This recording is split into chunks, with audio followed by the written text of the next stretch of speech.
वनवासी, शीघ्र ही मेरा अंधकार अस्त्र तुम्हारा और तुम्हारी सेना का सर्वनाश कर देगा।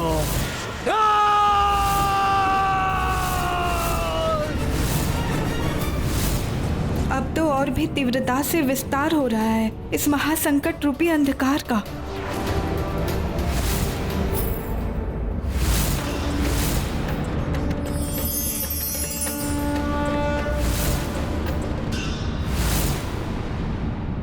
कितनी भी प्रचंड अंधकारमयी शक्तियों का वार कर ले ये शैतान, परंतु मेरे स्वामी पर और उनके स्वामी किसी पर भी उन शक्तियों से उत्पन्न किसी कुत्सित अंधकार का कोई दुष्प्रभाव नहीं होगा।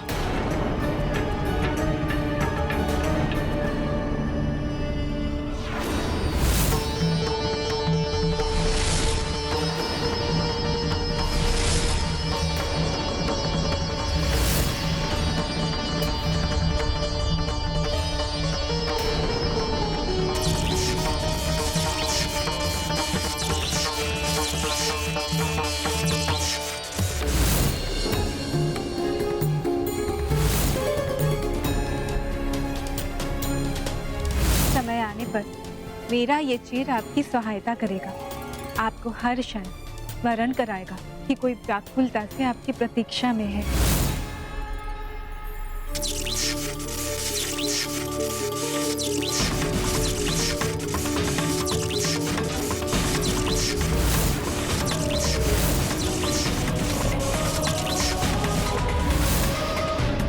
कैसे मिट रहा है ये अंधकार, निष्फल कैसे हो रहा है मेरा प्रहार।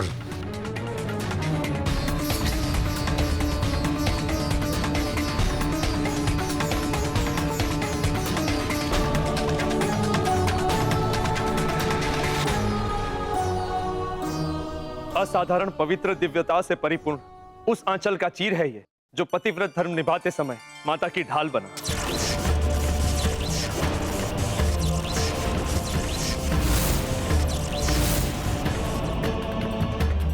जिस आंचल से माता ने अपने पावन अश्रु को पोंछकर उसे अत्यंत पवित्र बना दिया, उसी आंचल से विलक किया हुआ चीर है ये, जिसमें पतिव्रत धर्म के पालन से संचित अपार शक्ति समाहित है।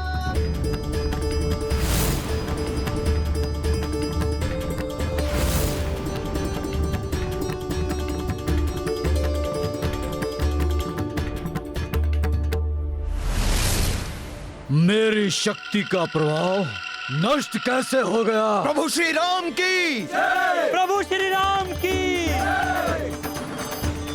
माता का निस्वार्थ स्नेह, उनके तप, त्याग और निष्ठा की जो शक्ति उन्होंने हमारे साथ भेजी थी, उसी ने हमारी रक्षा की।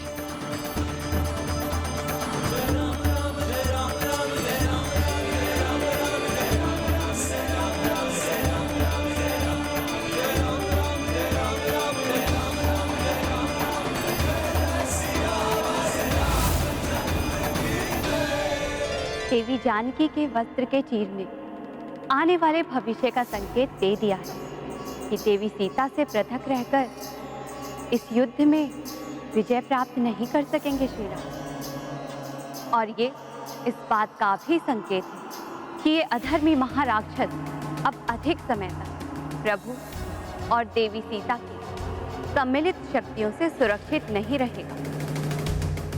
इसका सर्वनाश निश्चित है।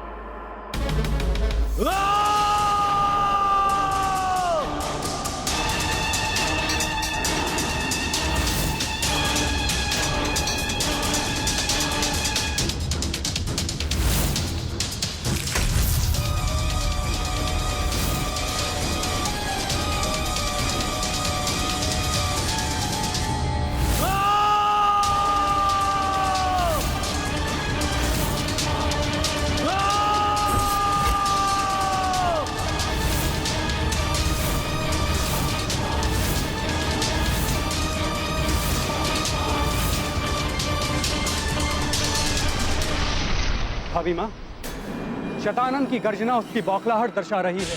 प्रतीत हो रहा है वो किसी प्रचंड आक्रमण का प्रारंभ कर रहा है।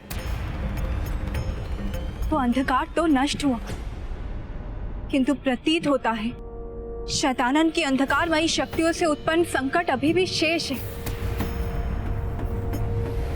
भाभी माँ, भैया की आज्ञा से बंधा ना होता तो इस महायुद्ध में मैं भी उनके साथ होता। इस महासंकट के समय में मुझे उनके साथ होना चाहिए था।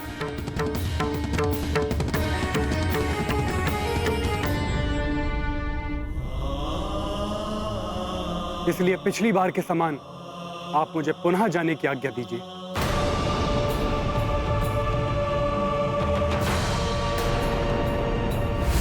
भाभी माँ ने मुझे चिंतित होकर उनकी सहायता के लिए जाने को कहा।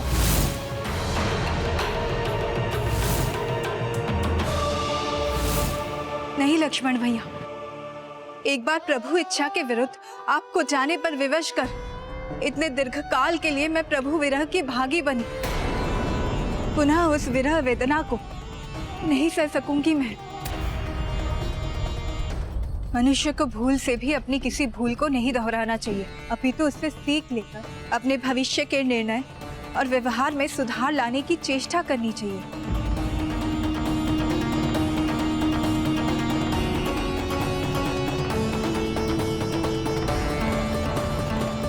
लक्ष्मण भैया, तब आप नहीं जाना चाहते थे, परंतु मैंने हट किया। आज आप जाने में इच्छुक हैं, किंतु मैं आपको रोक रही हूँ, क्योंकि मुझे विश्वास है कि प्रभु की आज्ञा के पालन में ही हम सबका हित नहीं। आप सर्वथा उचित कह रही हैं भाभी माँ। मैं तो इसलिए इतना उत्तेजित हो रहा था क्योंकि मैं चाहता हूँ कि अब शीघ्र हमारे समस्त संकटों का अंत हो जाए।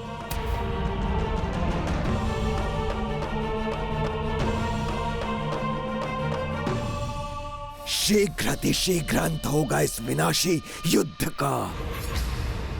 शतानन और उसके मायावी योद्धा अंत करेंगे इस वनवासी और उसकी वानर सेना का।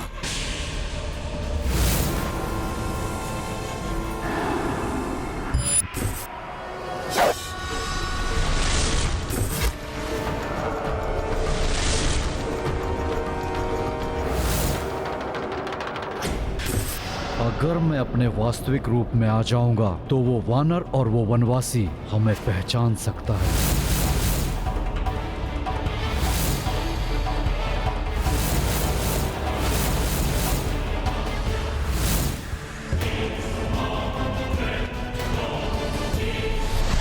कैसा भी अस्त्र चला लो वनवासी, अपनी मृत्यु को नहीं छल सकोगे। तुमने छल से वध किया था ना दशानन का, अब देखना शतानन कैसे अपनी माया के बल पर तुम सबका अंत करेगा। कुछ ही क्षणों में वो तुम्हारा सर्वनाश करेगा।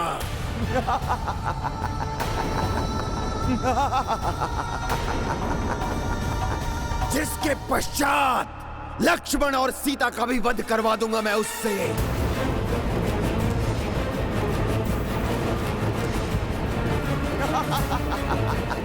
बस,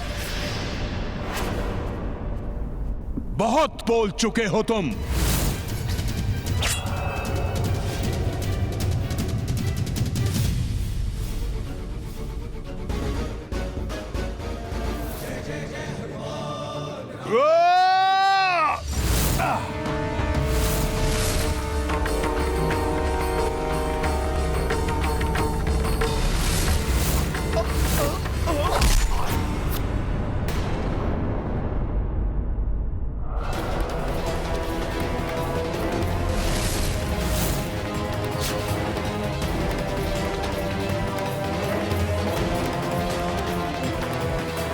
मैंने कहा था ना वानर, ना मुझे और ना ही शतानन को कोई क्षति नहीं पहुंचा सकते तुम।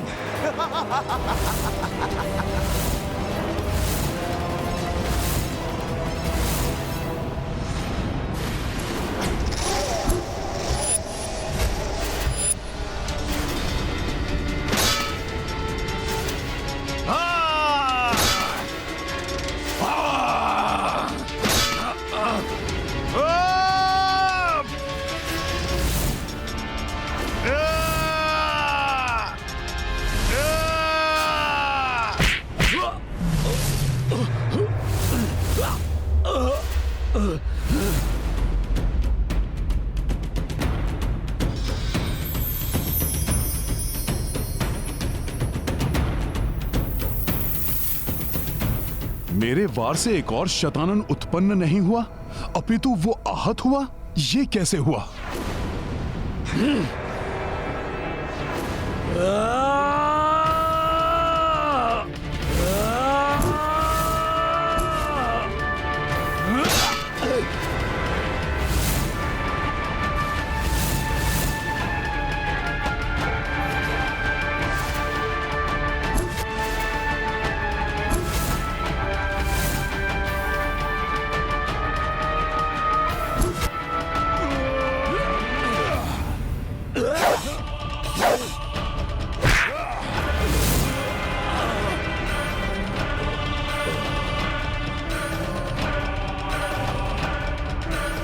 अंततः हनुमान ने शतानन को वश में करने का उपाय ढूंढ ही लिया।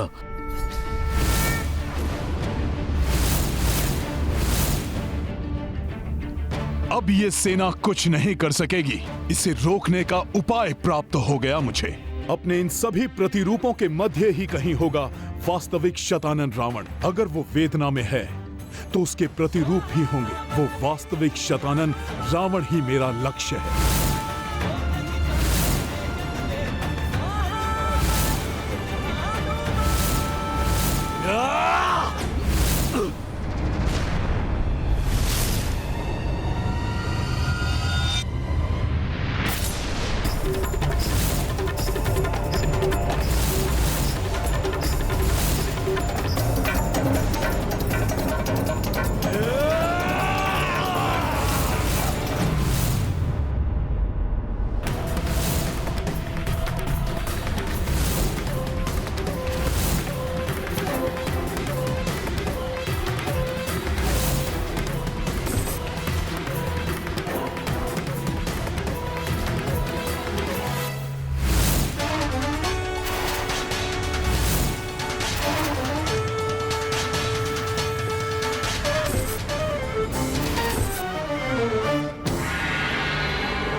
ये दुष्ट वानर तो शतानन पर हावी हो रहा है।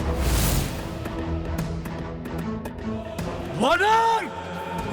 शतानन को पराजित करना इतना सरल नहीं है। मैं पुनः अपने प्रतिरूपों के मध्य खो जाऊंगा।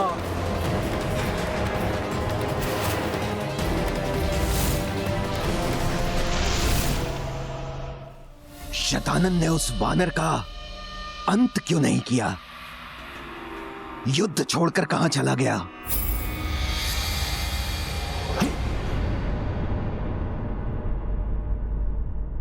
प्रभु, शतानन को नष्ट करने का ये अवसर व्यर्थ हो गया। प्रभु, वो दुष्ट अचानक मेरे सामने से ओझल हो गया। हनुमान, शतानन के अदृश्य होने के समय क्या आपने मायासुर को वहां देखा था?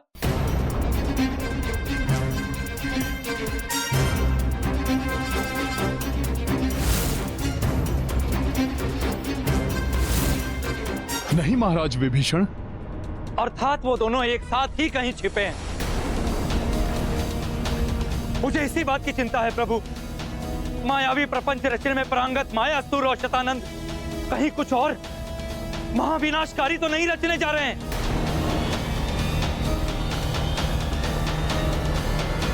प्रभु, हमें पुनः सतर्क हो जाना चाहिए। शतानन की प्रतिरूपी सेना एक बार पुनः आक्रमण कर रही है।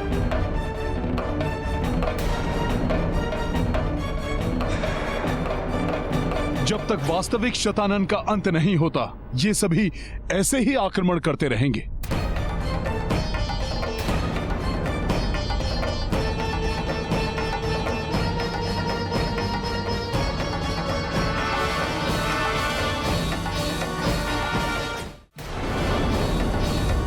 प्रभु, अभी तक इनके विरुद्ध हमारा सबसे सशक्त और प्रभावी अस्त्र तीव्र प्रकाश ही रहा है।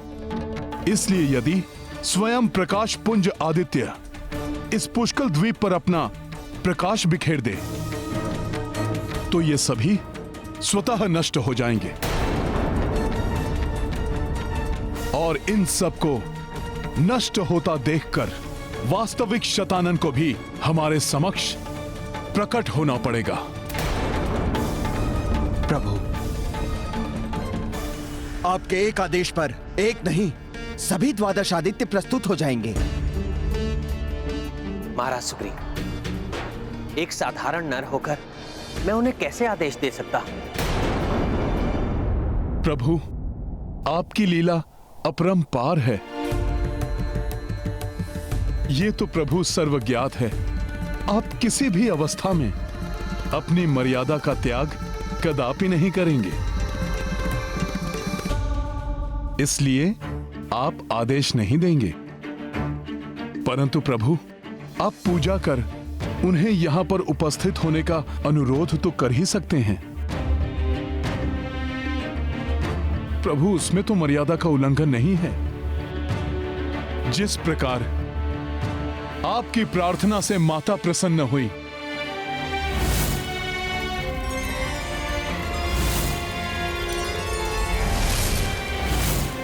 उसी प्रकार यदि आपने समस्त द्वादश आदित्य के नाथ प्रभु भोलेनाथ की आराधना की तो प्रभु वो भी प्रसन्न हुए बिना नहीं रह सकेंगे और हम सबको अवश्य इस संकट से उबारेंगे।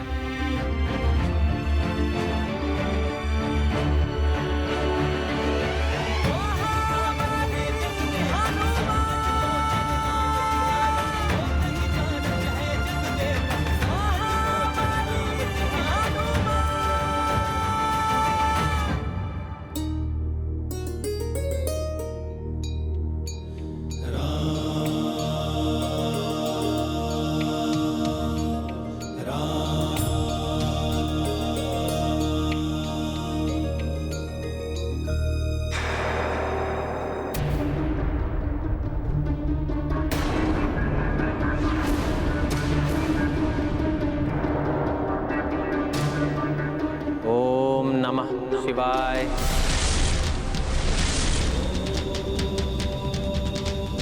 ओम नमः शिवाय।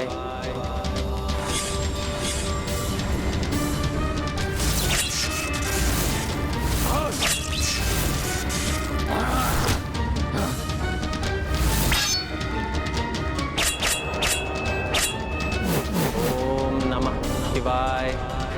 ओम नमः शिवाय। ओम नमः शिवाय।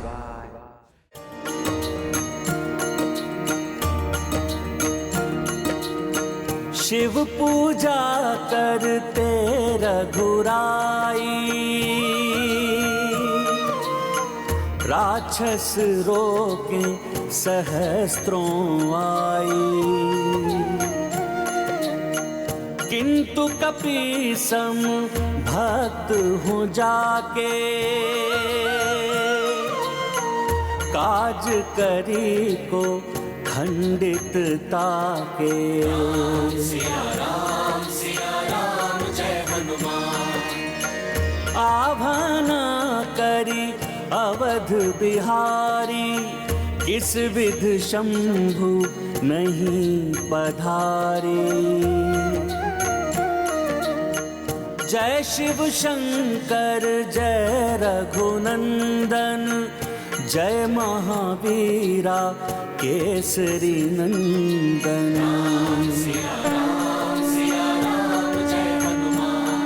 आज तो मेरे प्रभु ने आवाहन किया, मैं तो अवश्य जाऊंगा।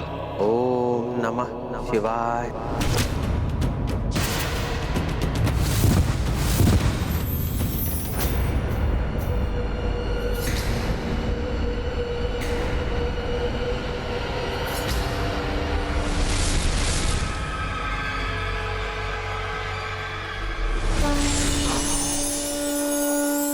श्री राम।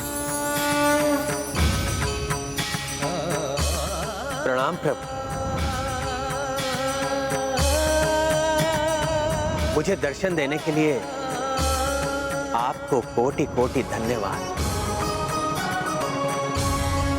मुझे ज्ञात है सभी द्वादश आदित्य से सहायता प्राप्त कर आप इस राक्षस सेना को आशक्त बना सकते हैं। दुर्भाग्यवश अपनी मर्यादा का पालन करने हेतु वो अपना मार्ग त्याग कर यहां तो नहीं आ सकते,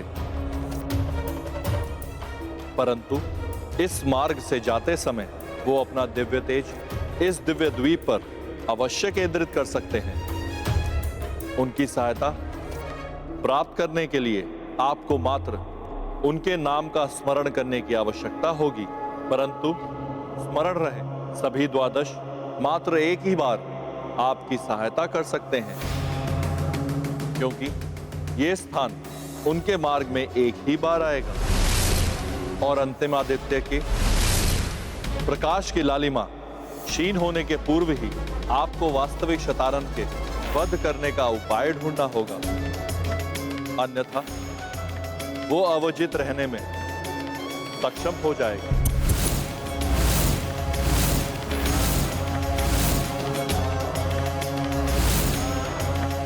यदि व्यक्ति सच्चे हृदय से ईश्वर का स्मरण करे, ईश्वर अवश्य मार्गदर्शन करते हैं।